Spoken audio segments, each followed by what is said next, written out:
enjoyed that, yeah. How you been? He's trying to get put out. Wow!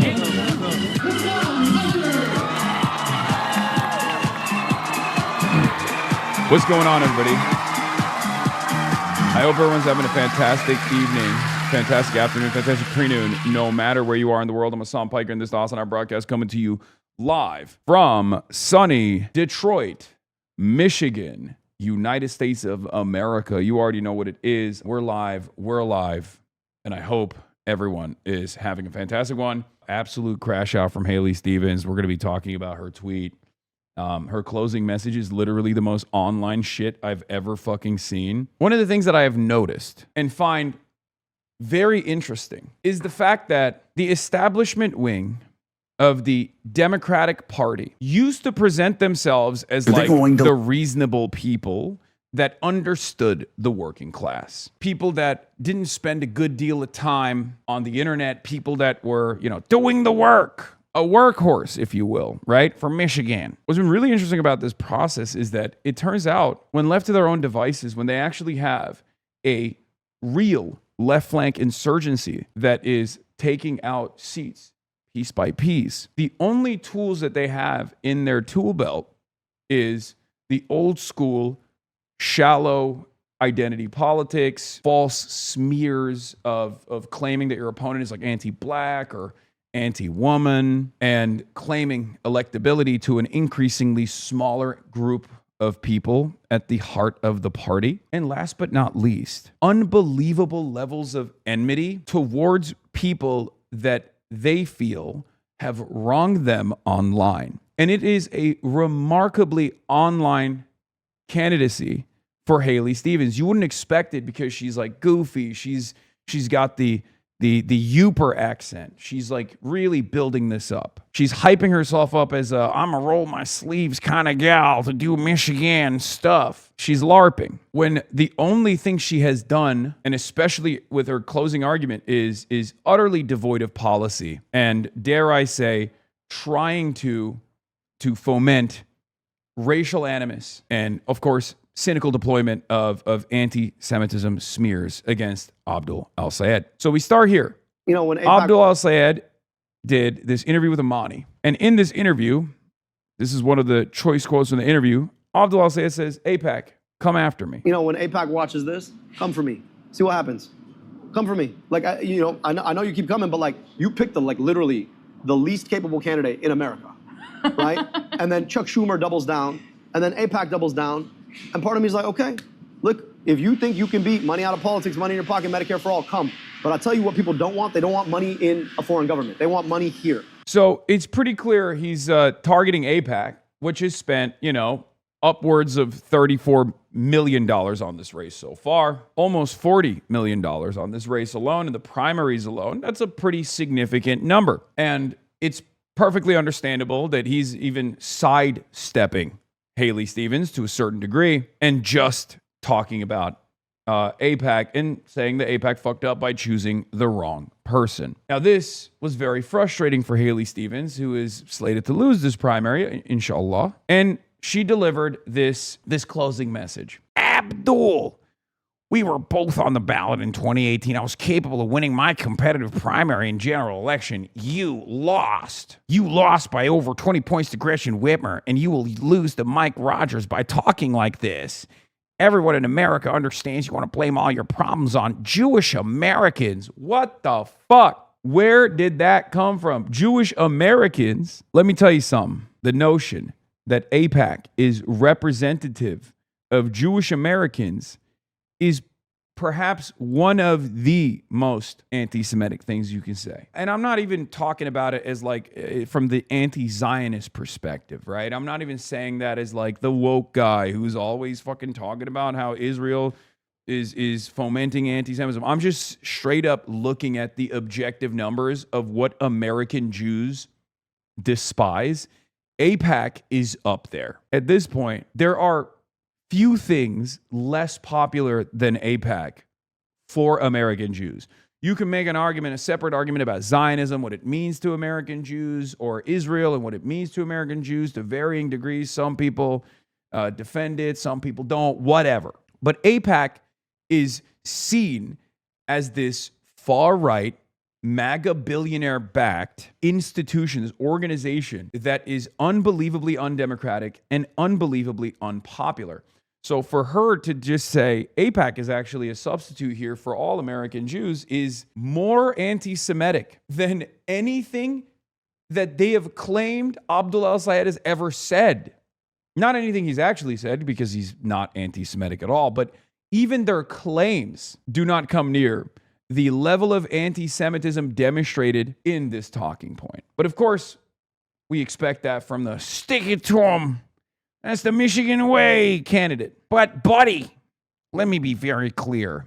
I will lower the cost of groceries, ban stock trading for elected officials, stop Trump's abuses of power, and protect Michigan manufacturing. And you'll just be a celebrity whining and writing books to get even richer. You're part of the complainer class looking for their next book or podcast deal.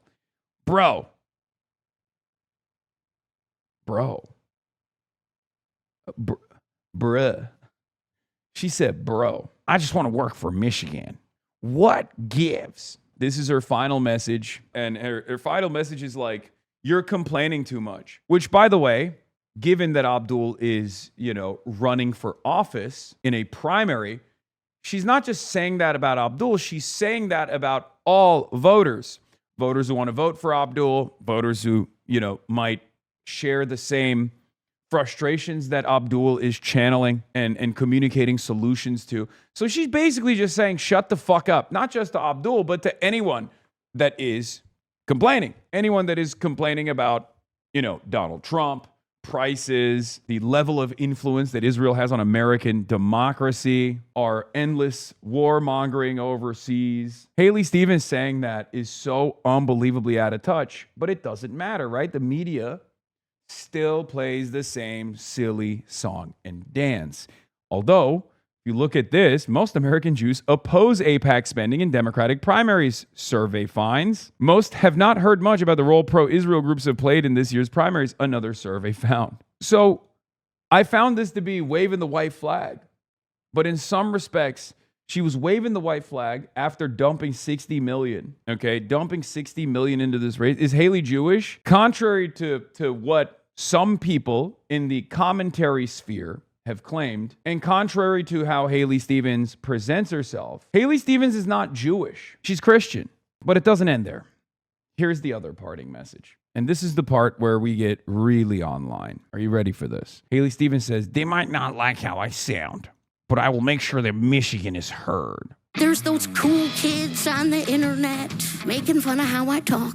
But let's be real, they're making fun of Michigan. Their jokes makes me fight harder, just like I did when I was working for President Obama. Like I'm doing, standing up to Trump. Yeah, President Obama. When I was an intern, I sat next to President Obama. To stop ICE. They might not like how I sound, but I am going to make damn sure they hear us in the halls of power. Again, this is like an online phenomena. I'm willing to bet not a single damn person in this room gives a shit about the way you sound or has heard, I don't know, barbarism critic getting a fucking viral tweet off on how you sound. You know what I mean? Can you imagine making that your fucking campaign? It's somehow even dumber than making your campaign around like Abdul al-Sayed hung out with Hassan Piker, the Twitch streamer. You guys need to know about this guy. He's real bad. What gives? You really got 70-year-olds in the room being like, yeah, Haley, I'm voting for you because Obama, and they're making fun of the way you sound, which sounds very normal and very real. You never see so many black people on TV until it's voting season. That's actually a very interesting point, especially nowadays when like the anti-woke corporate attitudes really settled in and people were running the fucking gamut on the anti-woke shit. Everyone in that room is on Medicare and they don't want you to have it. Yeah, there's also an element to it. There's also an element of that in there too. Boomer resentment. You know how it is. Boomer cons, conservative boomers. That's how they operate. It is what it is. What are you going to do? I'm a Michigander in Ann Arbor and you sound exactly like Haley Stevens, right? Obviously. That's what we've learned. I mean, I've been up and down this state quite a bit for Abdul in the last year and a half. I have yet to encounter one motherfucking person that sounds like Haley Stevens. People from Michigan have said she's trying to do a Yooper accent. Maybe I haven't been to the Upper Peninsula. This is how you know.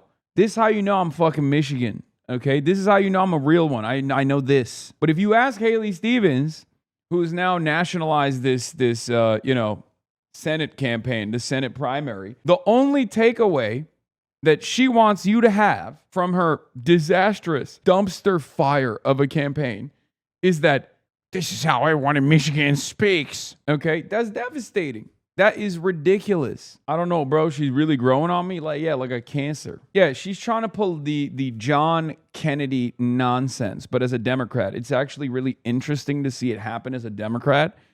It's unexpected. You don't usually expect this from Democrats. Democrats go in the opposite direction where they code switch when they go to the South. They try to ham up their black scent. That's usually how it goes. Rural Michigander here who travels all over the state. I have also never heard anyone sound like her. Yeah, because she's literally exaggerating it. Bro, she went to a private school that is $60,000 a year. She's from Rochester. She literally grew up in the same fucking town that Nick Pollum grew up in. Does Nick Pollum sound like that? That's one of the other characters of this race that I just don't fucking appreciate.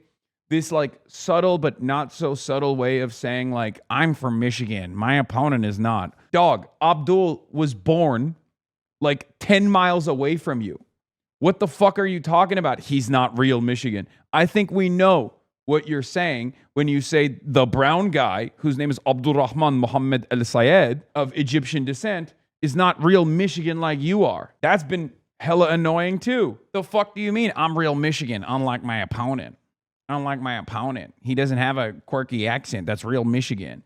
So all of this, aside from the dog whistles, right? All of this is signaling one thing and one thing only. For some, that like sectarian animus could work, especially for boomer cons, right? But like that hyper focus on the way you speak, the hyper focus on how like you're being bullied online, this kind of stuff is not in any way, shape, or form designed to be appealing and designed to draw voter turnout, unless you're signaling to one constituency only, and that is people that live in DC. The consultant class that spend every waking moment on Twitter just like we do and are constantly getting into battles on there, and the resentment that they carry over from anonymous Twitter accounts with like, DSA roses on them, or anonymous Twitter accounts, the hammer and sickle on them,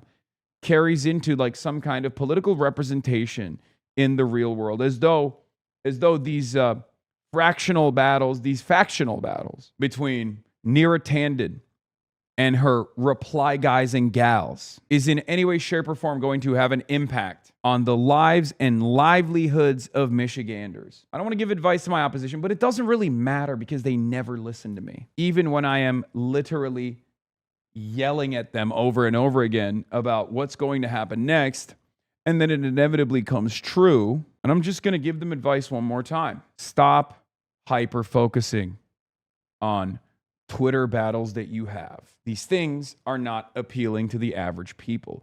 You have to run on a policy-first platform. Hopefully this message carries over to some of the centrists that won their primary races so that they don't run stupid fucking races in the general and lose to the goddamn Republicans. We are Charlie Kirk.